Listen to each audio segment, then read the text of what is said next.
கண்டிப்பா ஏற்றுக்கொள்ள முடியாது. பிரதானத்துவம் இந்த கூட்டத்தில் கூட்டப்பட்டது. ஏன் இவ்வளவு பெரிய ஒரு கன்ஃபியூஷன்? நான் ரொம்ப சிம்பிளான ஒரு கொஸ்டின்.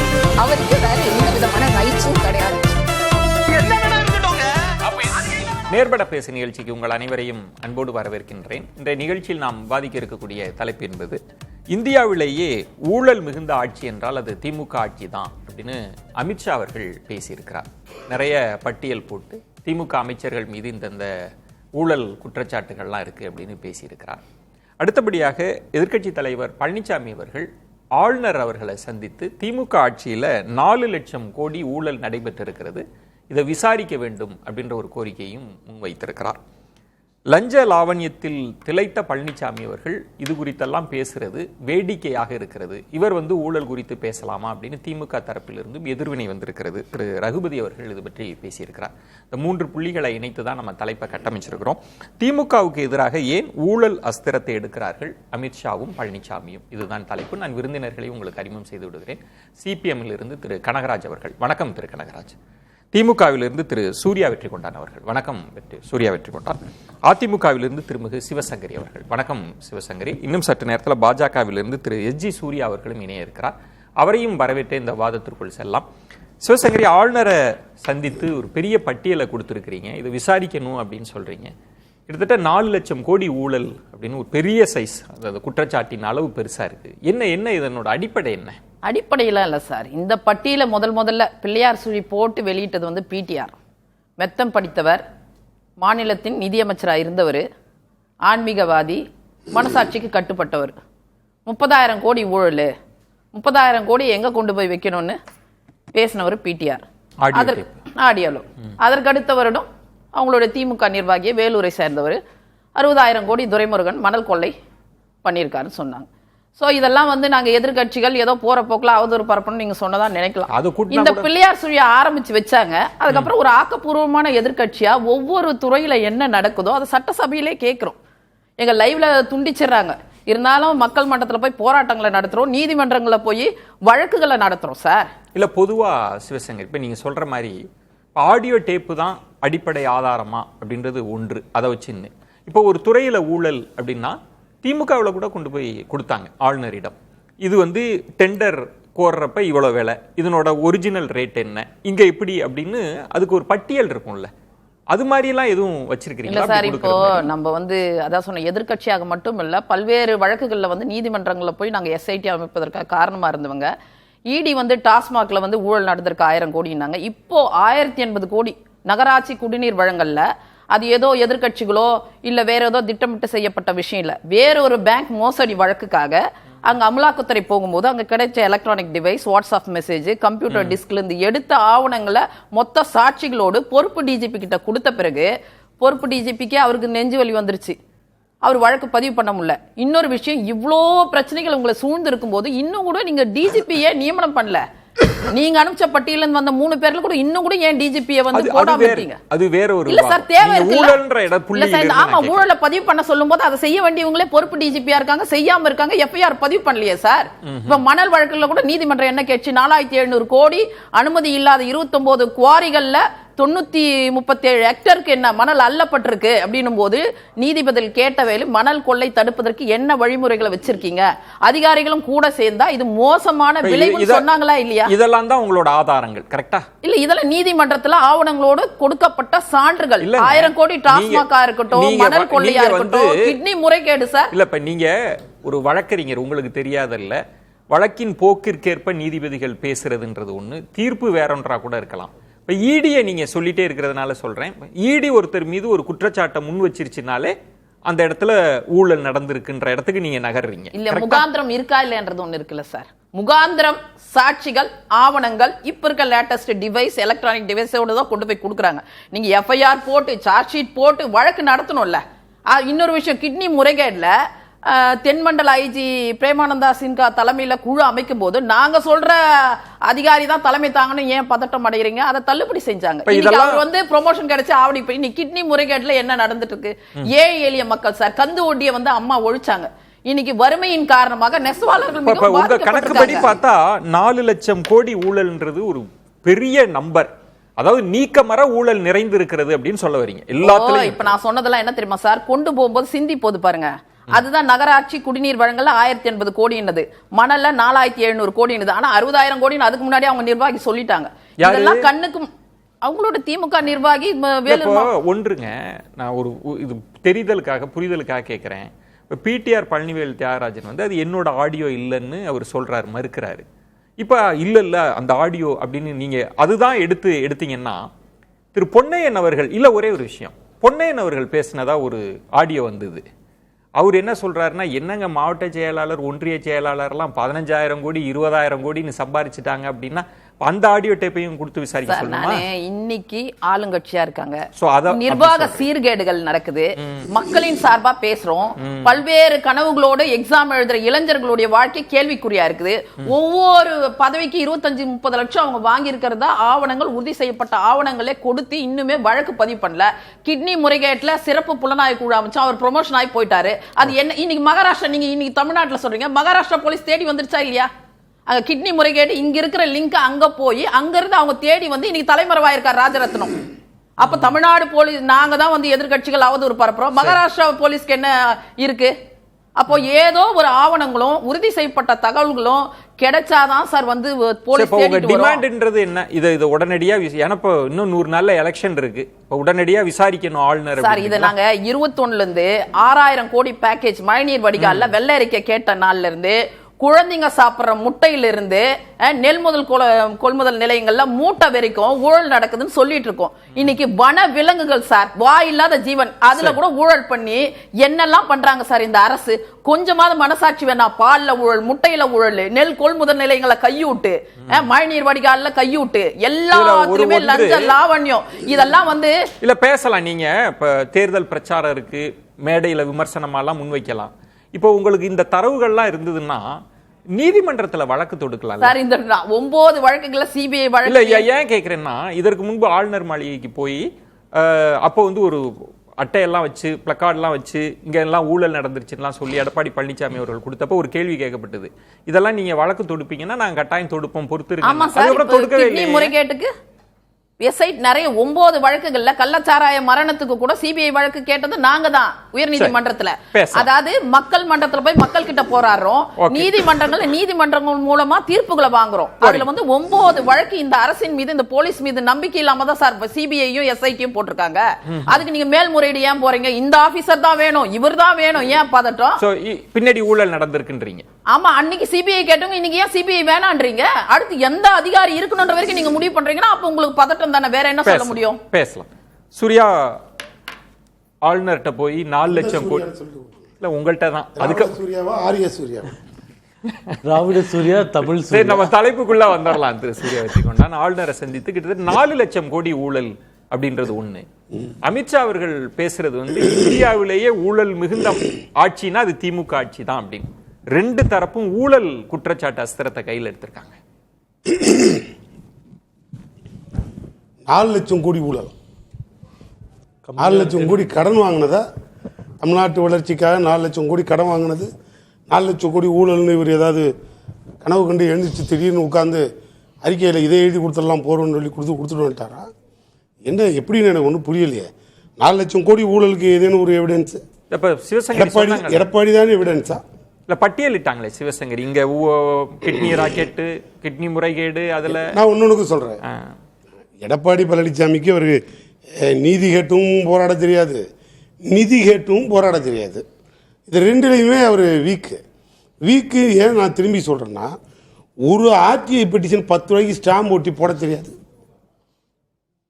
போட தெரியுமா தெரியாதா? இல்ல எதுக்கு கேட்குறீங்க, எதுக்கு சொல்ல இல்லைங்க, நான் கேட்டது ஏன் இவ்வளோ பெரிய ஊழலுங்கிறீங்க. ஒரு 10 ரூபா ஸ்டாம்ப் ஒட்டி ஆர்டிஐ போட தெரியாது. சிவசங்கரி மேடத்துக்கு தெரியும், அவங்க நல்ல அறிவாளி, படித்தவங்க, வழக்கறிஞர், அதனால் கேட்டுக்கலாம். எடப்பாடி பழனிசாமி இவங்களோட கேட்டுக்கலாம். ஒரு 10 ரூபா ஸ்டாம்ப் ஒட்டி போட்டு இந்த பாரு ஆர்டிஐயில் ரிப்போர்ட் வாங்கியிருக்கேன், இதில் இவ்வளோ ஊழல் அப்படின்னு இப்போ அப்படியே டேபிளில் எடுத்து வச்சா எடப்பாடி பழனிசாமியோட இமேஜ் எப்படி இருக்கும்? இல்ல அவங்க சிவசங்கரி நான் கேட்குறது கிட்னி ஊழல் சொல்கிறாங்க. ஒன்றுனா வரேன், கிட்னி ஊழல் என்னங்க? அதில் ஊழல் கிட்னியில் என்ன ஊழல் பண்ண முடியும்? தூங்கிட்டு இருக்கவனால எழுப்பி கிட்னியை திருடிட்டு திரும்பி கொண்டு போர்வையை பற்றி படுக்க வைக்க முடியும். அது பெரிய முறைகேடு நடந்திருக்கின்றது சார். அது முறைகேடுங்கிறது அதனாலதான் அந்த நிறைய டிபேட் சீல் வச்சுட்டு அது பெரிய விசாரணைக்கு உட்படுத்தணும். அது வேண்டாம் இல்லை, அது நிறைய டிபேட் நடத்தணும். வந்த புகாருக்கு ஏற்ற மாதிரி நடவடிக்கை எடுத்ததும் தமிழக அரசு. என்ன நடவடிக்கை என்ன எடுத்தோம்? அந்த ஹாஸ்பிட்டல் மீது என்ன நடவடிக்கை எடுக்க முடியுமோ அந்த நடவடிக்கை முறைய துறை ரீதியான நடவடிக்கை தான் எடுக்க முடியும். இல்ல பொதுவா உங்களுக்கு நீங்க கிட்னில அவ்வளவு பொதுவா ஹாஸ்பிடல் நீங்க நான் திரும்பி கேக்குறேன், ஒட்டுமொத்தமா ஹாஸ்பிடலுக்கு ஊழல் பண்ணணும் சார். கிட்னில தான் நாங்க ஊழல் பண்ணணும். கிட்னியை தான் திமுக அரசு திருடுதுன்னா அண்ணா திமுக காரங்க அத்தனை பேர் கிட்னியை திருடி தான் நாங்க ஆட்சி நடத்த முடியுமா? இல்ல திருட நினைச்சிருந்தா அதிமுக யாருக்காவது கிட்னி தான் இருந்திருக்கும். உங்கள் மீது ஏன் சார் என்ன சூர்யா வெற்றிகொண்டான் சிவசங்கரி எங்கிருந்து தொடங்கினாங்க? பிடிஆர் அவரோட ஆடியோ அவர் பேசி எத்தனை வருஷமாவது? கிட்டத்தட்ட 2.5-3 ஆண்டுகள் இருக்கும். அந்த ஆடியோ எடுத்து எடப்பாடி பழனிசாமியும் சிவசங்கரி மேடம் போன்றவர்கள் என்ன நடவடிக்கை எடுத்தீங்க? அந்த ஆடியோ கூட ஒரு எவிடன்ஸா வச்சுக்கோங்க. அதுக்குல இருந்து நீங்க என்ன பெரிய புரட்சியை நடத்தி காட்டினீங்க? என்ன பெரிய போராட்ட களத்தில் குதிச்சீங்க? என்ன பெரிய சாதிச்சு உங்களால மக்கள்கிட்ட கொண்டு காட்ட முடிஞ்சது? இப்ப இன்னைக்கு ஆளுநர்கிட்ட போயிட்டாங்க. நான் தெரியாம ஆளுநர் அந்த கோயிலில் இந்த உண்டியல்ல மனு போடுறது சாதாரண விஷயம்தான். நாங்க போடாத உண்டியல் அது என்ன எவ்வளவு பெரிய உண்டியல்னு எங்களுக்கு தான் தெரியும், இல்லைன்னா அண்ணாமலைக்கு தெரியும். Annamalai file 1, file 2, file 3, file 4 இருக்கா மேடம்? ஃபைல் 4 வரைக்கும் போச்சு. கடைசியா அவர் கொடுத்தது ஒரு பெரிய ட்ரங்க் பெட்டியில. அதுல நான் கூட கேட்டேன், கவர்னருக்கு கமிஷன் இப்படி கொடுக்கலாமான்னு நான் கூட கேட்டேன்.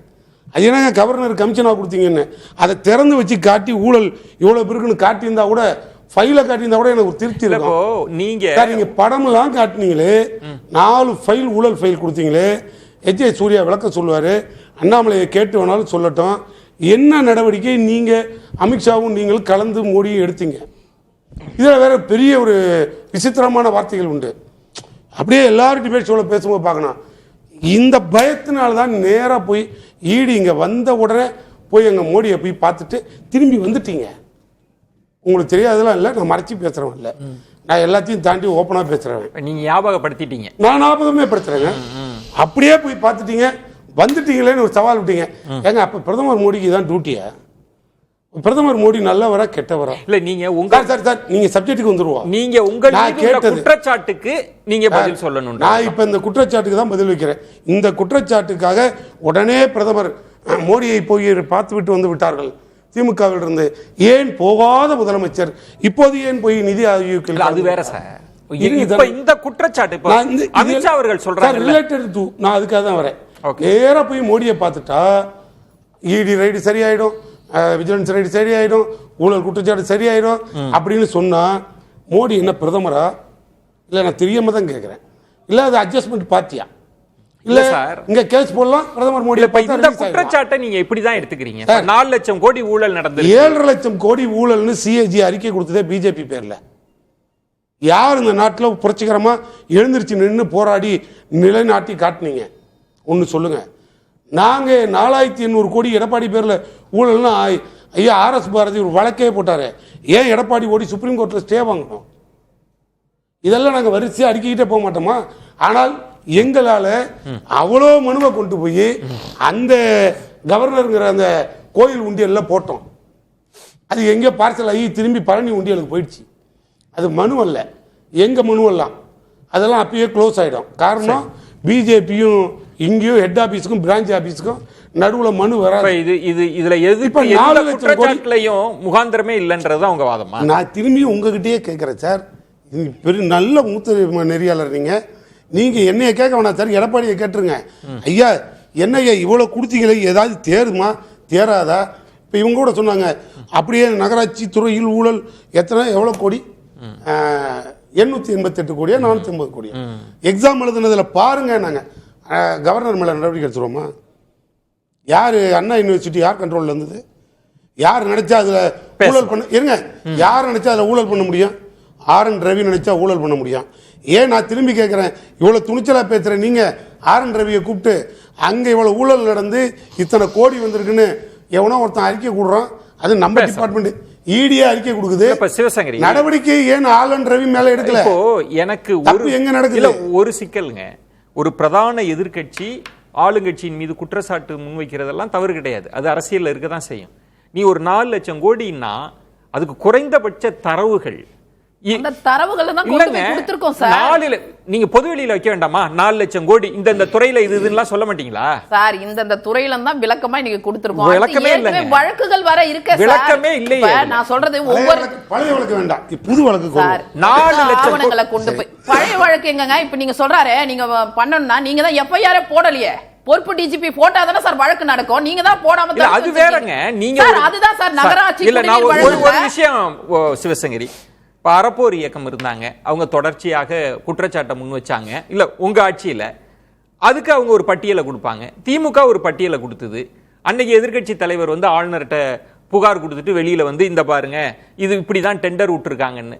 அப்படி ஒரு 4 லட்சம் கோடிக்கு பிரேக்கப்லாம் வேண்டாமா? சாரி, அதுல புள்ளி விவரங்களோட விளக்கமா அந்த ஃபைலை நாங்க கொடுத்துட்டோம். அங்க கொடுத்திருக்கீங்க. இல்லன்னு சொல்றதுக்கு இவங்களுக்கு வாய்ப்பே இல்ல. ஏற்கனவே இடி கொடுத்த வழக்குக்கு வழக்கு பதிவு பண்ணாம இருக்குங்க தான் குற்றச்சாட்டு. அடுத்து இவர் ஆர்எஸ் பாரதி சார் வழக்கு வாபஸ் வாங்கிட்டாரு. சூர்யா அவர்களோட பார்வை வாங்கிக்கிறேன். சூர்யா, இதுல இந்தியாவிலேயே ஊழல் மிகுந்த மாநிலம் அப்படின்னு அமித்ஷா அவர்கள் சொல்றாரு. அது எந்த அடிப்படையில் அந்த முடிவுக்கு வராரு? அதாவது முதல்ல செந்தில் பாலாஜி அவர்களுடைய வழக்கு எடுத்துக்கலாம். ஏற்கனவே பல முறை பேசின ஒரு 2 நிமிடத்தில் சொல்கிறேன். செந்தில் பாலாஜி அவர்களுடைய வழக்கு என்னவென்றால், லஞ்சப்பணம் கொடுத்து அரசாங்க வேலையை வாங்குவதற்காக பலர் கொடுத்திருக்கிறார்கள். அது வந்து இப்போ பிரச்சனை. இப்போ இந்த வழக்கை நீங்கள் இடி ஆகட்டும், மத்திய புலனாய்வு அமைச்சராகட்டும், இந்த ஊழல் சார்பான வழக்குகள் எதுவுமே அவர்களால் நேரடியாக வந்து வழக்கு போட முடியாது. இங்கே இருக்கக்கூடிய ஒரு ப்ரெடிகேட் அஃபென்ஸ் இருக்கணும், ஒரு எஃப்ஐஆர் போடணும், அதை அவர்கள் எடுத்து விசாரிப்பார்கள். இதுதான் முறை. இன்னைக்கு சூர்யா அவர் என்ன சொன்னாலும் இது ஒரு ஜனநாயக நாடு. எந்த அரசு நினைச்சாலும் உடனடியாக வந்து ஒருத்தர் தூக்கிட்டு போய் உடனே தண்டனை கொடுத்து 4 நாள் உள்ள வைக்க முடியாது. அப்படி முடிந்திருந்தால் இவர்கள் சொல்லக்கூடிய கடந்த ஆட்சியில் ஸ்டாலின் அவர்கள் எதிர்க்கட்சி தலைவராக இருக்கும்போது இதே ஆளுநர்கிட்ட, இதற்கு முன்பு இருந்த ஆளுநர்கிட்ட, அதிமுக கிட்ட ஊழல் பட்டியல் தொடர்ந்து கொடுத்தார். என்னென்ன டேட்ல இருந்து கூட நான் சொல்றேன். அந்த பட்டியல்ல அதுல ஒரு குறைஞ்சபட்சம், அது நான் தீர்ப்பு எழுதல, ஒரு முகாந்திரம் இருக்குல்ல. இல்ல அந்த முகாந்திரம் அப்படி நீங்க கொடுக்கிற பட்டியல்ல என்ன முகாந்திரம் இருக்கு? நான் முடிச்சிடுறேன் ஒரு ப்ரெலூட் மாதிரி. இப்போ டிசம்பர் 22, 2020, பிப்ரவரி 19, 2021, ஜூலை 23, 2018 3 முறை ஸ்டாலின் அவர்கள் கவர்னரை பார்த்து அதிமுக பத்தி நீண்ட பட்டியல் கொடுத்தாரு. இப்போ 4.5 வருடம் ஆட்சியில் இருந்துட்டாங்க. இப்போ நீங்கள் எல்லாரையும் கேட்குறீங்களா எங்கள் மேலே நடவடிக்கை எடுத்தீங்களா இல்லையான்னு. இப்போ 4.5 வருஷத்தில் அதிமுகவில் நடவடிக்கைன்னு வேணாம், ஒரே ஒரு அமைச்சர்கிட்ட ஒரு விசாரணையாச்சும் பண்ணதான முகாந்திரம் இருக்கா? அப்போ நீங்கள் கொடுத்த இந்த ஊழல் பட்டியல் ஸ்டாலின் அவர்கள் ஃபைலாக கொடுத்ததெல்லாம் ஃபேக்குன்னு ஆகிடுமா? கிடையாது. இப்போ நான் சொல்ல வருது என்னவென்றால், இப்போ தமிழ்நாடு செந்தில் பாலாஜி அவர்களுடைய கேஸில் சொல்கிறேன், லஞ்சம் கொடுத்தவர்களை அக்யூஸ்டாக மாற்றிவிட்டது இந்த சிசிபி. ஒரு லஞ்சம் கொடுத்தவங்களை நீங்க அக்யூஸ்டா மாத்தினீங்கன்னா அந்த வழக்கை இடியால விசாரிக்கவே முடியாது. 1000 பேர்கிட்ட சாட்சியம். செந்தில் பாலாஜி வழக்கு தான் ஒரு அளவுகோல் அப்படின்னு எடுத்து, அதனால திமுக ஆட்சி தான் அப்படின்னா, ஒரே ஒரு கேள்வி, அவர் லஞ்ச பணம் வாங்கினதா ஒரு குற்றச்சாட்டு இருக்குல்ல, அது அதிமுக ஆட்சி காலத்துல சொல்றேன். அவங்களே ஸ்டாலின் அவர்களே கரூர்ல பேசும்போது சொல்றீங்க நீங்க. நான் உதாரணம் சொல்றேன். இப்ப செந்தில் பாலாஜி அவர்களுடைய கேஸ் ஒன்று. 2வது, நீங்க கேக்குறீங்களா ஊழல் எங்க நடந்தது காண்பீங்கன்னு சொல்லிட்டு நான் தெளிவா காமிக்கிறேன். Municipal administration and water supply department, தமிழக அரசு கீழே இருக்கக்கூடிய 2538 பணியிடங்களுக்கு கால் ஃபார் பண்ணுறாங்க. அதில் 1,10,000 பேர் அப்ளை பண்ணுறாங்க. இப்போ இந்த 2538 பணியிடங்கள் ஒரு பணிக்கும் 35 லட்சம் ரூபாய் நீங்கள் லஞ்சமாக வாங்கி இவர்களுக்கு வேலை கொடுத்திருக்கிறீர்கள் அப்படின்றது குற்றச்சாட்டு. சரி, இது குற்றச்சாட்டோடு நிற்குதா? இதில் 1.5 லட்சம் பேர் எழுதியிருக்காங்கன்னா அதில் இந்த மார்க் வந்து அப்லோட் பண்ணுறாங்க கவர்மெண்ட் வெப்சைட்டில். அதில் பிசி கேட்டகரியில் 95% வாங்குறவங்க வந்து செலக்ட் ஆகலை, ஆனால் 85 மார்க் வாங்குறவங்க செலக்ட் ஆகிருக்காங்க. இப்போ இதுக்கு நீங்கள் முகாந்திரம் இருக்கா, மத்திய அரசு என்ன பண்ணீங்கன்னு கேட்டிங்கன்னா, என்ஃபோர்ஸ்மெண்ட் டைரக்டரேட் டிஜிபிக்கு கடிதம் எழுதியிருக்கு, 2 முறை எழுதியிருக்கின்றது. முதல்ல அக்டோபர் 27, 2025, அடுத்தது டிசம்பரில் கிட்டத்தட்ட 238 பக்க அறிக்கையை அனுப்பியிருக்கிறோம். என்ன அனுப்பியிருக்கிறோம்னா, KN நேரு அவர்களுடைய அமைச்சரவையில் இவ்வளோ பணம் வாங்கிட்டு வேலை கொடுத்துருக்காங்க, அதற்கான பேங்க் டிரான்ஸ்ஃபர் டீட்டெயில்ஸ் இங்கே இருக்குது, வாட்ஸ்அப் சாட் இங்கே இருக்குது, அதற்கு எப்படி ஹவாலா முறையில் பணம் வாங்கப்பட்டது அப்படின்ற தகவல்கள் இருக்குன்னு முழு விவரங்களை கொடுத்து section 66 subsection 2 prevention of money laundering act பிரகாரம் இதெல்லாம் ஷெட்யூல்டு அஃபென்சஸாக இருக்கிறதுனால இவர்கள் மீது நீங்கள் நடவடிக்கை எடுக்க வேண்டும் அப்படின்னு என்ஃபோர்ஸ்மெண்ட் டைரக்டரேட் அதான் சொல்றேன் நான். இப்போ இப்போ ஒரு ஊழல் நடந்திருக்கு, லஞ்சம் நடந்திருக்கு அப்படின்னு சொன்னால் ஒரு முகாந்திரம் சேகரித்து அதற்கு நடவடிக்கை எடுத்து பிரிலிமினரி கேஸ் போட வேண்டியது ஸ்டேட் கவர்மெண்ட்டோட ஜாப் தான்.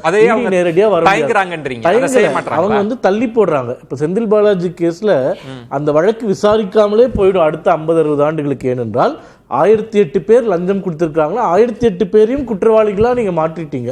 அவங்கள வந்து நீங்க ட்ரையல் நடத்தி உங்களுக்கு ஒரு சிக்கல் இல்லையா? இப்ப செந்தில் பாலாஜியை நீங்க தொட்டீங்கன்னா இப்ப திமுகவுக்கு அந்த விமர்சனம் இருக்கு, திரு ஸ்டாலின் அவர்கள் பேசினதுன்னு.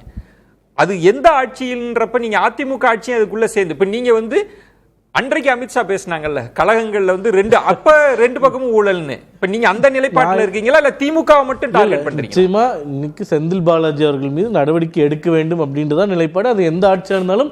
ஏன் அதிமுகவே அதை கோருகிறது. அதிமுகவே செந்தில் பாலாஜி மீது ஏன் நடவடிக்கை இல்லை என்ற கேள்வியை கேட்கிறாங்க. இப்போ அந்த இடத்துல செந்தில் பாலாஜி என்கின்ற நபர் ஊழல் செய்தாரா இல்லை கட்சி செய்ததா, அந்த கேள்விக்கு நீங்க வரும்போது அது இரண்டாவது கேள்வி. இப்போ செந்தில் பாலாஜி என்ற நபர் தான் செய்திருக்கார். சட்டத்தின்படி யார் குற்றவாளி?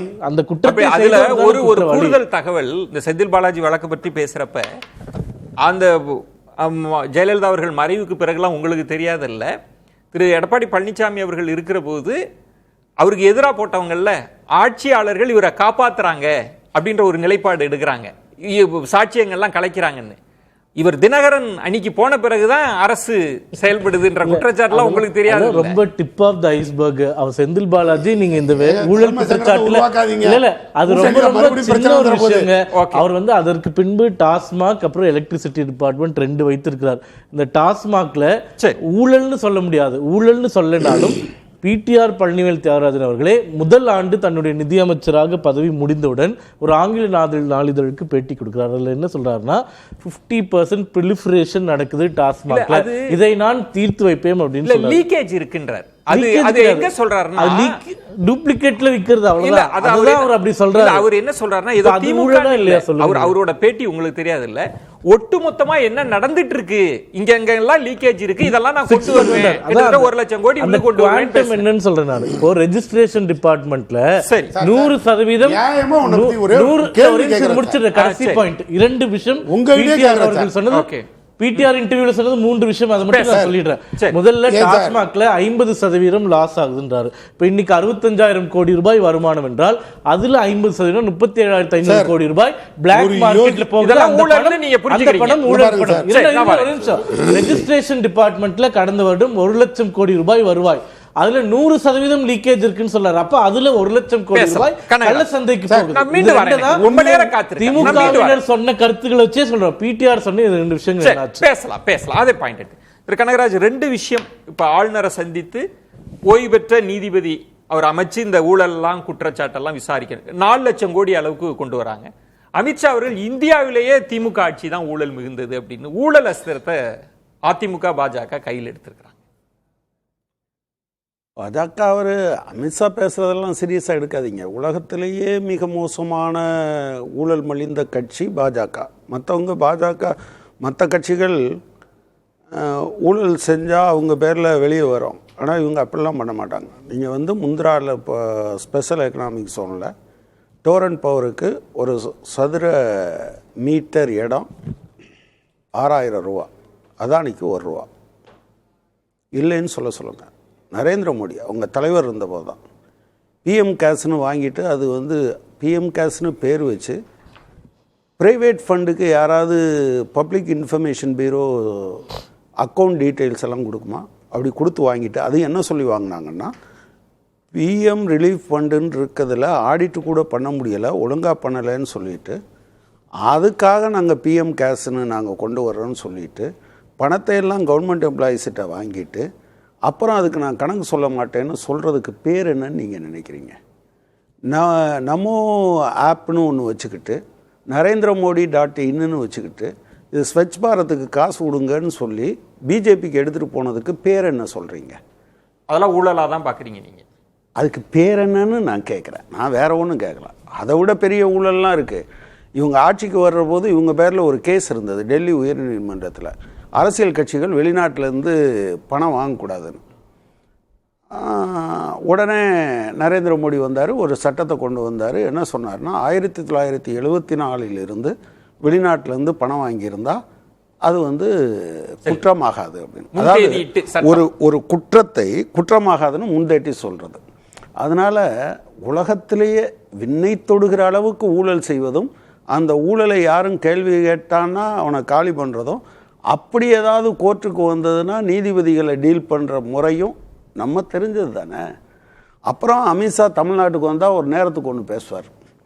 2016 இதில் சிவசங்கரி மேடம் தான் சொல்லணும். ஏப்ரல் மாதம் 13ஆம் தேதி பொங்கலுக்கு நாள் திருச்சியில் பேசினார். என்ன பேசினார்? Corruption has reached it's pinnacle under AIADMK rule. சிகரத்தை அடைந்து விட்டது. எனவே அவர் நேரத்துக்கு தகுந்த மாதிரி பேசுவார். அவரை போய் நீங்கள் பெருசாக வந்து ஏதோ அவர் வேத புத்தகத்தில் எழுதுனது மாதிரி அமித்ஷா சொல்லிட்டாரு அப்படிலாம் சொல்லாதீங்க. இல்ல அந்த குற்றச்சாட்டுல முகாந்திரமே இல்லைன்னு சொல்லிட போறீங்களா? அப்ப இல்லவே இப்ப 2 பேர் சொல்றாங்களா இதுல ஊழல் சொல்லுங்க. பிரைம் மினிஸ்டர் சொன்னாரு அஜித் பவார் மேல 4000 கோடி ஊழல்னு.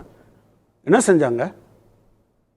குறைஞ்சபட்ச நேர்மை இருக்கா அப்படின்னா அவரை உங்க கூட்டணியில் சேர்ந்த உடனே நீங்க 1000 கோடியை ரிலீஸ் பண்ணி விட்டுருவீங்க. அவரை துணை முதலமைச்சர் ஆக்குறாங்க.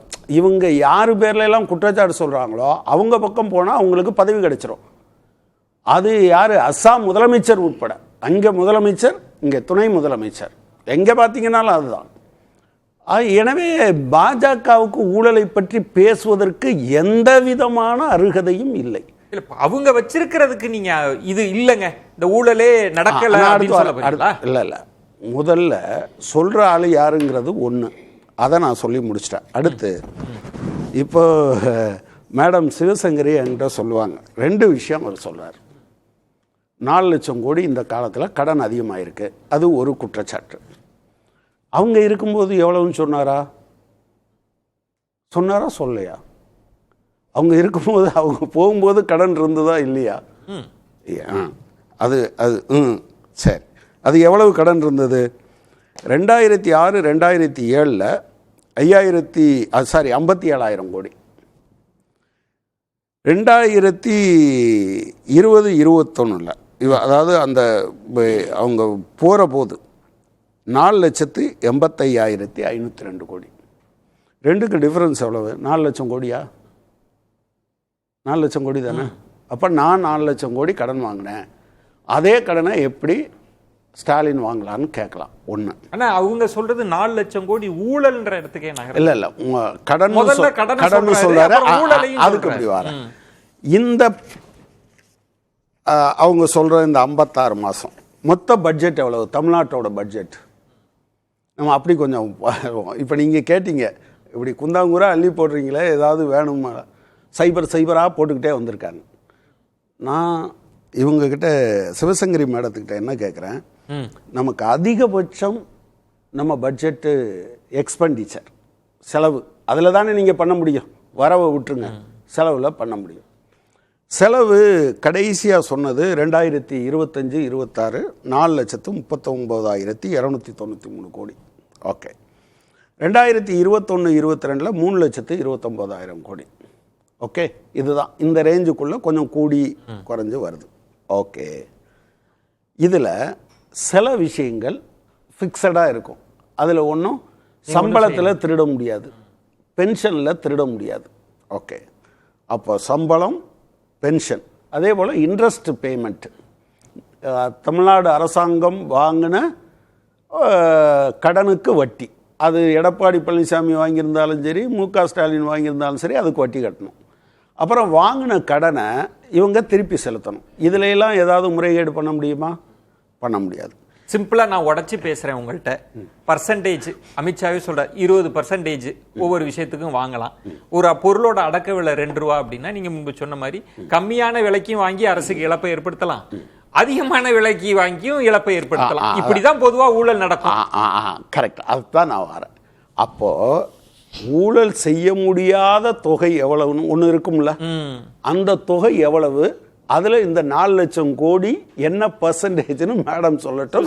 4 லட்சம் எப்படி அவர் என்ன சொல்றாருன்னா 19 ஒரு நம்பரை போட்டு விட்டுறலாம்னு போட்டு விட்டுறலாம். அப்படிலாம் கிடையாது சார். அவர் கேக்குறாரு டீடைலா சொல்லுங்க. மதுரை மாநகராட்சி எடுத்துங்க, அவங்களே தான் குழு போட்டு 23 பேர் சொந்த கட்சிக்காரங்களை கைது பண்ணது யாரு? 200 கோடிக்கு நடந்திருக்கு வரி ஏய்ப்பு.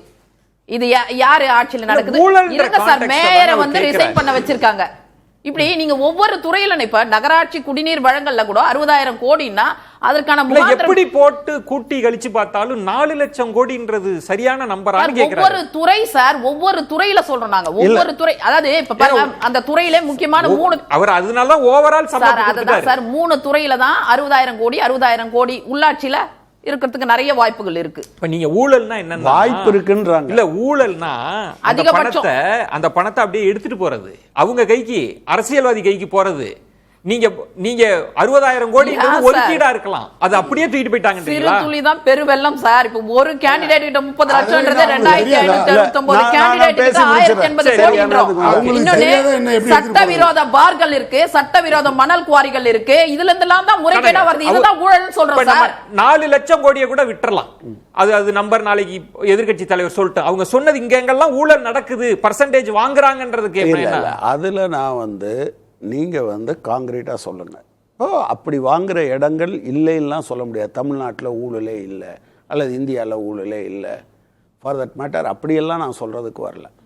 பட் ப்ராப்ளம் என்னன்னா, இவங்க சொல்ற இந்த அவங்க உள்ளாட்சின்னு சொல்றாங்க பார்த்தீங்களா, அதில் அவங்களுக்கு ஒரு இன்சைடர் இன்ஃபர்மேஷன் இருக்கும். ஏன்னா ஏற்கனவே அவர் மேலே தான் கேஸ் இருக்கு. யார் மேலே? எஸ்பி வேலுமணி மேலே. அதனால எவ்வளவு வாய்ப்பு இருக்கு அப்படிங்கறத தெரிஞ்சதுனால சார், அதுல அதிகமான ரோடு போறது, கால்வாய்கள், மின் விளக்குகள், அப்புறம் தூய்மை விஷயங்கள் எல்லாமே உள்ளாட்சியில அதிகபட்சம் இருக்கிறது. நான் ஒண்ணுல ஒரு சின்ன எக்ஸாம்பிள் இல்ல நான் சொல்றேன். ராமநாதபுரம், காஞ்சிபுரம், மதுரையே மேயரே ரிசைன் பண்றாங்க. இதை விட வெட்கக்கேடு வேற என்ன சார் வேணும்? எத்தனை பர்சன்டேஜ் கொடுப்பாங்கன்னு ஊழல்ன்றது இப்போ முதலமைச்சர் ஸ்டாலின் அவர்கள் எல்லா 4 லட்சம் கோடி எடுத்துட்டு போய் அவர் வீட்டில் வச்சுட்டாரு அப்படின்றது கிடையாது. இந்த ஒரு திமுக என்கின்ற கட்சி அதிகாரத்தில் இருப்பதனால் திமுகவினர் செய்யக்கூடிய அனைத்துமே ஒரு ஊழல். உதாரணமாக சொல்கிறது, இன்னும் எக்ஸாஜரேட் பண்ணுறதுக்கே கிடையாது. என்னுடைய வீட்டு பக்கத்தில் ஒருத்தங்க இட்லி கடை போட்டிருக்காங்க. அவங்க திமுகவில் உள்ள கீழே இருக்கக்கூடிய ஒரு பொறுப்பில் இருக்கக்கூடியவர்கள். அங்கே வீட்டு வசதி வாரியத்தின் சார்பாக வீடுகள் கட்டப்பட்டு எல்லா இடத்துலையும் கொடுத்துட்டு இருக்கிறத நீங்கள் பார்த்துருக்கீங்க. இப்போ அந்த அம்மா ரொம்ப வருத்தமாக சொல்கிறாங்க, எங்கள் கட்சி தான் ஆட்சியில் இருக்குது, பட் எங்கள் ஆளுங்களுக்கே நான் பணம் கொடுத்தா தான் வாங்க முடியும். இதுதான் ரியாலிட்டி. இல்லை ஒரு தொகையை சொல்கிறாங்க. இல்லை நீங்கள் சொல்றது பேரும் சொல்லலை, அமௌண்ட்டும் சொல்லலை. நீங்கள் சொல்கிறது தான். இப்போ திரு கனகராஜ் அவர்கள் சொன்ன மாதிரி அது எந்த ஆட்சியிலும் இல்லைன்ற இடத்துல எல்லாம் இல்லை. அது சரி தவறுன்ற நியாயத்துக்கே நான் வரல. இது எல்லாம் இந்த 4 வருஷம் தான் நடக்குதா தமிழ்நாட்டில்? அதுக்கு முன்பு எந்த அரசியல்வாதியும் மணலை கொட்டினா எங்களுக்கு ஒரு பர்சன்டேஜ் கொடுக்கணும், வீடு கட்டுறியா, பைப் லைன் இழுக்கிறியா, காசு வேணும்லாம் கேட்கல. இந்த 4 வருஷம் நடந்துருச்சுன்றது தான் பாஜக. இந்த அளவுக்கு நடந்ததுக்கான காரணம் நம்ம தெருவிலேயே சாட்சி. இப்போ கஞ்சா விற்கிறார்கள், கஞ்சா பழக்கம் பள்ளி மாணவர்கள் இருந்து கல்லூரி மாணவர்கள் இவ்வளவு அடிமையாகி இருக்கிறார்கள் என்றால் அதுல அரசியல் தலையீடு இல்லைன்னு நீங்க நினைக்கிறீங்களா? அது கூட ஒத்துக்காத அளவுக்கு நம்ம எந்த மாதிரியான திமுக ஆட்சியில் அதிகமா இல்ல. நான் பேசினதுல பாதியில வந்துட்டாங்க. இப்ப நண்பர் சூர்யா சொன்னாரு, அது 2 விஷயம் இருக்கு. ஒன்று லஞ்சம், இன்னொன்று ஊழல். இப்போ அரசு பணத்தை முறைகேடு செய்தது சம்பந்தமான விஷயத்தில் தான் இந்த 4 லட்சம் கோடின்னு சொல்லியிருக்காரு. அதைத்தான் நான் கேட்குறேன், எவ்வளவுல 4 லட்சம் கோடின்னு கேட்குறேன். எத்தனை லட்சம் கோடியில் இந்த 4 லட்சம் கோடி? இது இல்லாத ஒண்ணுல இருந்து பண்ண முடியாது.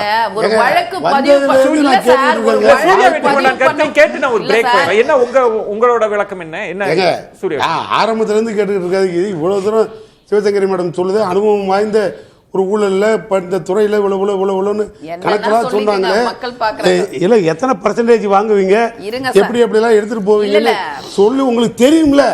நீங்க சொன்னீங்கன்னா இந்த கவர்மெண்ட்டை ஈஸியா லாக் பண்றதுக்கு வாய்ப்பு இருக்கு. ஊழல் இமாலய சார், உங்களுக்கு தெரியுது இல்ல முதலமைச்சரே, என்னோட கவர்மெண்ட் கவலை போதுனா இந்த கவுன்சிலர் தான் காரணம் சொன்னவர். எஜி சூர்யா கேட்ட ஒரு கேள்வி உங்கள்ட்ட நான் கேக்குறேன். இப்ப கடந்த முறை நீங்க எத்தனை முறை ஆளுநரை சந்தித்து எங்கள்கிட்ட ஆதாரத்தோடு நாங்க சொல்றோம், புள்ளி விவரத்தோடு சொல்றோம், இந்த புள்ளி விவரங்கள்லாம் இருக்கு, ஆளுநர் இதை ஏத்துக்க மாட்டாரெல்லாம் சொன்னீங்கல்ல. அப்ப அவர் என்ன கேட்கிறாருன்னா, நீங்க என்ன நடவடிக்கை, அப்ப நீங்க சொன்னது பொய் குற்றச்சாட்டான்னு கேட்கிறேன். நான் இங்க அப்பயே குறுக்கிட்டேன். ஒரு 3 மாசத்துக்கு என்னை ஆளுநராக போட்டிருந்தா அத்தனை பேருக்கு அதையும் முடிச்சிருப்பேன். டெம்பரவரியா போட்டிருந்தா பிடிச்சிருப்பேன். அதுக்கு நீங்க பாஜகவுல சேரணும். பிரச்சனை என்ன தெரியுமா உங்களுக்கு? பிரச்சனை என்ன தெரியுமா? அனுமதி கொடுக்க வேண்டியது ஆளுநர். இங்க அலறல் சத்தம் கேட்டா ஆளுநர் எழுந்திருச்சு காக்காவை அடிச்சு அண்டங்காக்கா ஒரே ஒரு விஷயம் மட்டும் இவங்க எல்லாம் பேசுறாங்கல்ல, வழக்கு நடத்துங்க, வழக்கு பதிவு பண்ண முடியாது. டிஜிபியே போடாம இருக்கீங்க, கேட்ட மூடி வச்சிருந்தா எப்படி வழக்கு போட முடியும்? போட வேண்டியது சென்ட்ரல் கவர்மெண்ட்ங்க. இருங்க அப்புறம் பேசுவோம். கொடுத்த பட்டியல இருந்து போடாம இருக்கீங்க, நீதிமன்ற கண்டிஷன் கூட போடாம கேட்ட சாத்திட்டீங்க. பயம் பதட்டம் ஓபன் பண்ணாத வழக்கு போட முடியும், வழக்கு நடத்த முடியும். அப்புறம் நீங்க பண்ணீங்களா இல்லையான்னு மக்களுக்கு தெரியும். எஸ்.ஜே. சூர்யா, இப்போ இந்த பரஸ்பர குற்றச்சாட்டெல்லாம் தாண்டி பாஜக அதிமுக தொடர்ந்து அதை முன் வச்சுட்டே இருக்கிறீங்கல்ல, இதை எப்படி புரிஞ்சுக்கிறது? திமுக ஆட்சியின் மீதான இந்த விமர்சனத்தை இன்னும் கூர்மைப்படுத்தி சொல்லுங்க. இல்லை, இது நான் மீண்டும் சொன்னது போல, நான் ஒரு உதாரணம் சொன்னது போல அவர்கள் கட்சியினரே அந்த ஹீட்டை ஃபேஸ் பண்ணுறாங்கன்னு சொல்கிறேன். அதாவது சொல்லக்கூடிய பல காரணங்கள் இருக்கின்றது. அது பொது சபையில் பேச முடியுமா எனக்கு தெரியல. ஆனால் இந்த ஆட்சியில் ஊழல் அதிகமாக இருக்கின்றது அப்படின்றது உண்மையிலேயே கீழே மக்களால் உணர்ந்து கொள்ளக்கூடிய ஒரு விஷயமாக இருக்கின்றது. பல கட்டங்கள் எங்கு பார்த்தாலும் லஞ்சம், பல கட்டங்களில் சொல்கிறோம், பல கட்டங்களில் நம்ம சொல்கிறோம். இந்த ஊழல்ன்றது பல வகையில் இருக்குங்க. இப்போ உதாரணமாக சென்னையில் இருக்கக்கூடியவர்களுக்கு தெரியும். இப்போ வந்து ஒரு 6 மாதத்திற்கு முன்பாக 6 மாதத்திற்கு 2 கட்சிக்காக பேசுறாரா, ஒரு கட்சிக்காக பேசுறாரா? 6 மாதம் பரஸ்பர குற்றச்சாட்டை தாண்டி இந்த ஆட்சியை சொல்றாரு. எடப்பாடி ஆட்சி ஜெயலலிதா ஆட்சியில ஊழலுக்கு சேர்த்து பேசுறாரு. நியாயவாதி பிஜேபி. மத்திய சென்னை பகுதியில் இருக்கக்கூடிய அந்த சாலையோர வியாபாரிகள் இருக்காங்க இல்லையா, அங்க இருக்கக்கூடிய திமுக பெண் கவுன்சிலுடைய கணவர் அடாவடியாக பணம் வசூல் செய்கிறார் என்று போராட்டத்திற்கு வந்தாங்க. எல்லா நீங்க தொலைக்காட்சியில வந்தது. நான் இப்படி புரிஞ்சுக்கிட்டுமா சூர்யா, இப்ப கட்சிக்காரர்கள்லாம் வந்து அதெல்லாம் கலெக்டிவா பார்த்து சொல்றீங்க. கலெக்டிவா சொல்ல, நாங்க இதற்கு முன்பு எந்த ஆட்சிகளிலும் இது போன்ற கடைநிலையில இருக்கக்கூடியவர்கள் பாதித்தவர்களாக வெளியில நம்ம பார்த்ததே கிடையாது. பிஜேபி எம்எல்ஏ 2 எம்எல்ஏ வசூல் வேட்டையில இருக்கு. இல்ல வசூல் வேட்டையில இருக்கு. டிவில வந்து பிஜேபி எம்எல்ஏ வசூல் செஞ்சாங்க, நியூஸ் வந்ததா காமிங்க. ஒவ்வொரு சங்கத்தை கூப்பிட்டு மிரட்டி பணம் வாங்குது. எது சென்ட்ரல்ல நான் தான் சொல்லி பணம் வாங்குது.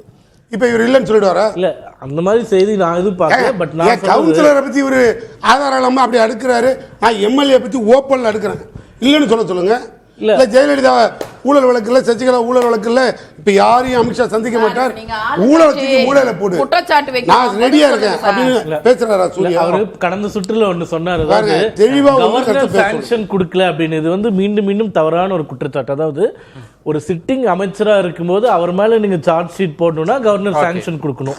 இப்போ இருக்கக்கூடியவர்கள் அதிமுக யாருமே சிட்டிங் அமைச்சர்கள் கிடையாது, எம்எல்ஏக்கள் தான். அவர்கள் மீது நீங்கள் சார்ஜ் ஷீட் ஃபைல் செய்ய வேண்டும் என்றால் ஆளுநர் கிட்ட ஒப்புதலே தேவையில்லை. அப்ப நீங்க நடவடிக்கை எடுப்பதில்லை.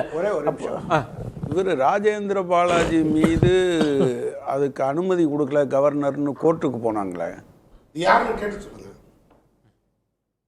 ராஜேந்திர பாலாஜிக்கு அனுமதி கொடுக்கல, அதையும் சட்ட புத்தகத்துல மாத்திட்டாரான்னு கேட்டு சொல்லுங்க. அப்ப ஃபைல் பண்ண சார்ஜ் ஷீட்டுக்கு நீங்க ஃப்ரெஷ்ஷா ஃபைல் பண்றீங்கன்னா நீங்க ஆளுநர் கிட்ட வாங்க வேண்டாம் அப்படின்றது நான் சட்டத்தில் இருக்கக்கூடிய விஷயத்த சொல்றேன். அது அவர்களுக்கு தெரியும். ஒரு அளவுகோல்னு வைக்கிறப்ப ஒரு விசாரணை, இப்ப ஈடியும் வந்து குற்றச்சாட்டை தான் முன்வைக்குது. அதுக்கு அந்த ஏன் விசாரணைக்கு உடன்படலன்னு சிவசங்கரி அவர்கள் கேட்கிற மாதிரி ஆளுநர் அந்த விசாரணையை நடத்துங்கன்னு கிளியர் பண்றதுல அவருக்கு என்ன பிரச்சனை? அவர் ஏன் ப்ரொடெக்ட் பண்றாரு? தேவையில்லைன்னு சொல்ற முதல் பாயிண்ட். இரண்டாவது, நீங்க இடி சொல்லக்கூடியது வெறும் குற்றச்சாட்டு கிடையாது, ஆதாரங்கள். வாட்ஸ்அப் சாட்ல இருந்து பணம் ஹவாலால வாங்கிய வகையிலிருந்து பேங்க் டிரான்சாக்சன் வரைக்கும் ஆதாரப்பூர்வமாக கொடுத்ததுக்கு அப்புறமா நீங்க எஃப்ஐஆர் கூட ஃபைல் பண்ண மாட்டீங்களா? சரி, ஒரு ஆர்குமெண்ட் இல்ல, இங்க என்ன பிரச்சனை இறுதியான சொல்லிடுறேன். அதாவது இப்போ ஒரு அமைச்சர் ஒரு டிபார்ட்மெண்ட்ல ஊழல் நடந்திருக்குன்னு சொல்றோம். ஓகே, முதலமைச்சர் குற்றமற்றவராக இருந்தால் அதை விசாரணை நேர்மையாக எதிர்கொள்ள வேண்டும். அந்த எஃப்ஐஆர் ஃபைல் செய்யப்படாத போதுதான் உங்களுக்கும் அதுல தொடர்பு கேள்வி வருது. இல்ல சார், ஒரு விஷயம், அந்த ஊழல்ன்றது வந்து போற போக்குல சொல்ல, இந்த 10 ரூபாய் விஷயம் வந்து தமிழ்நாடு முழுக்க தெரிஞ்சு போச்சு. ஒரு பாட்டிலுக்கு 10 ரூபாய் வாங்குறது ஒரு நாளைக்கு 15 கோடியும் வருடத்திற்கு 5400 கோடியும் இந்த முறைகேட வெளியே சொன்ன ஊழியர்களை சஸ்பெண்ட் பண்ணது அரசு.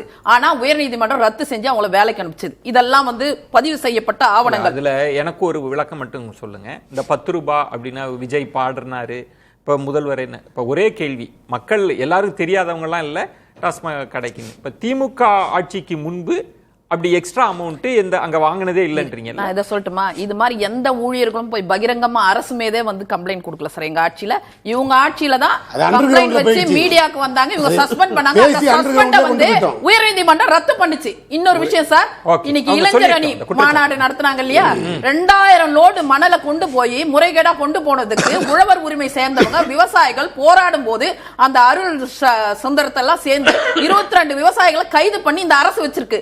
திருவண்ணாமலையில 7 பேர் மேல குண்டாஸ் போட்டீங்க, போராட்டம் நடத்தப்பட்டு அந்த குண்டாஸை ரத்து பண்ணீங்க. ஆனா அருள் மேல நீங்க ரத்து பண்ணல. தப்பு செஞ்சவங்க மேல வழக்கு போடாம இங்க போராட்டம் மக்களுக்காக போராடக்கூடிய விவசாயிகளை கைது பண்ணி வச்சிருக்கு இந்த அரசு. கனகராஜ் சார் இதுக்கு என்ன சொல்றாங்க?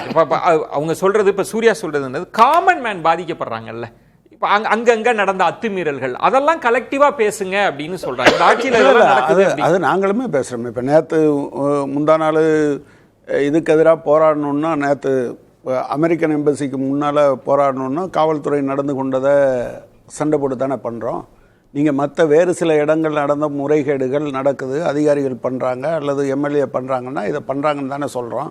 நான் என்ன கேட்குறேன்னா, அந்த அமித்ஷா சொன்னாருன்னு சொன்னீங்கல்ல, சொன்னீங்க. இப்போ நண்பர் சூர்யா சொல்லுவார், சூர்யான்னு சொல்லுங்கண்ணே. இவர் வெற்றி கொண்டான் வேற. அவர் மகேஷ் திரிவேதினு ஒரு பிஜேபி எம்எல்ஏ, கித்வாய் நகர் கான்பூர், இந்த போன வருஷத்துல தான். தமிழ்நாட்டுக்கே வரமாட்டேங்கிறீங்க. ஒரே ஒரு நிமிஷம். ஏன்னா நீங்க அங்கே இருக்கீங்க, இங்கே இருக்கிற, ஏன்னா அமித்ஷா உலகத்துக்கே பெரிய ஆள்ல, அதுவும் உங்கள் தலைவர் வந்து என்ன விஸ்வகுரு, ஆமாம் 10% கமிஷன் நான் வாங்குறேன் அப்படின்னு சொன்னாரா இல்லையா? எம்எல்ஏ சொன்னாரா இல்லையா? நீங்க என்ன பண்ணீங்க? இல்ல இன்னும் இப்ப அது ஒன்று. இப்ப சிவசங்கரி அவங்க சொன்னது இல்ல, இந்த பாட்டிலுக்கு 10 ரூபாய் அப்படின்னு சொல்லி, அந்த அது எதிர்கட்சி தலைவர் தொடர்ந்து போற இடங்கள்லாம் சொல்றாரு. அதை கிட்டத்தட்ட முதல்வர் அங்கதான் போய் அது அந்த பணம் எல்லாம் சேருது, அது 30,000 கோடி 40,000 கோடின்லாம் கொடுக்குறாங்களே, அதை தானே சிவசங்கரின்னு சொல்றாங்க. அதைத்தான் நான் கேட்டேன். நீங்க எக்ஸாக்டா ஃபிகர் வச்சு கேட்டா அதை ஸ்கிப் பண்ணிட்டு போயிட்டே இருக்கீங்க. 5 வருஷத்துல மொத்த பட்ஜெட் எவ்வளவு? நீங்க சொல்ற 4 லட்சம். டாஸ்மாக் முறைகேட பேசணும்ன்றாங்க சிவசங்கரி. இல்ல நான் என்ன டாஸ்மாக்ல மட்டும் இல்லை, எந்த இடத்தில் முறைகேடு இருந்தாலும் 1 பைசா பண்ணாலும் அந்த நபர்கள் தப்பிக்க கூடாது.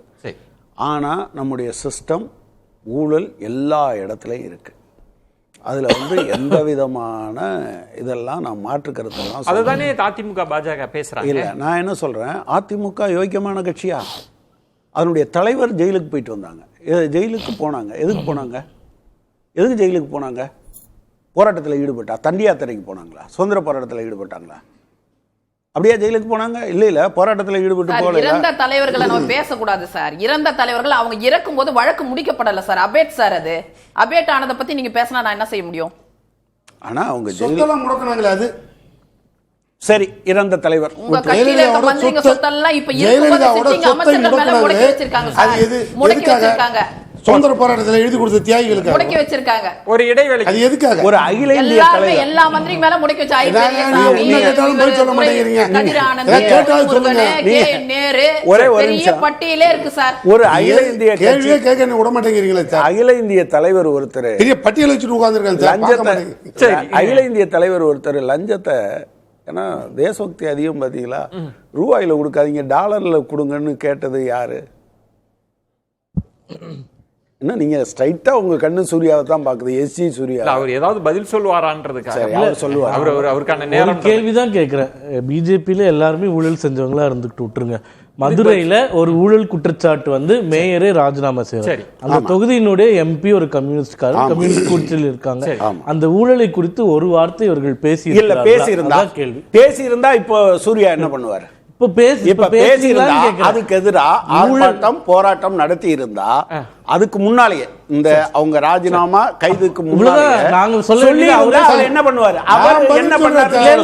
அவரே ஒத்துக்கிட்டாரு. நிறைவு சுற்று எல்லாரும் மிக மிக சுருக்கமா இந்த தலைப்பு பற்றி உங்களோட கருத்தை சொல்லலாம். சூர்யா வெற்றி கொண்டா இல்ல, இப்ப நிறைவு சுற்றுல வந்து சுருக்கமா போதுமான அளவு சிறப்பா பேசிட்டீங்க. உங்க கருத்து. 4 வருஷம் 3.5 வருஷம் முதல் 2 வருஷம் கூட கொடுங்க, மீதி 2.5 வருஷம் கழிச்சு ஒன்றுமே இல்லாமல் இப்போ போய் எடப்பாடி போய் அங்கே உட்காந்து கவர்னர்கிட்ட ஒரு மனுவை கொடுத்துட்டு இதில் வந்து விசாரணை கமிஷன் போடுங்கிறாரு. இப்போ என்ன விசாரணை கமிஷனா? இல்லை இவ்வளோ ஊழல் பண்ணிட்டாங்க, எனக்கு எதுவும் கமிஷனே கொடுக்கலன்னு அப்ளிகேஷன் கொடுத்துட்டு வர்றாரா? எப்படி புரிஞ்சுக்கிறது? நான் கேட்குறேன். இப்போ 4 வருஷமா எடப்பாடி பழனிசாமி என்ன பண்ணிட்டு இருந்தாரு? என்ன பண்ணணுமோ அதை பண்ணிட்டு இருக்கோம். என்ன பண்ணிட்டு இருந்தாருன்னு எங்களுக்கு தெரியும். அதுதான் அங்க அமித்ஷா கிட்ட அட்ஜஸ்ட் பண்ற வேலை தான் நம்ம முறையா பார்த்துக்கிட்டு இருந்தோம். எங்களுக்கு அது முக்கியம் இல்லை. நான் கேட்கறது அதாவது இப்ப அவரு பேசும்போது சொன்னாரு 7.5 லட்சம் கோடினா கூட பிரச்சனை வந்துடும். ஏங்க ஈடி ரைடு போன கம்பெனிலேயே நீங்க பார்ட்டி பண்ணிட்டு வாங்கினீங்களே, தமிழ்நாடு கொதிச்சது, இந்தியாவே கொதிச்சது. 2021 இருந்து ஒரு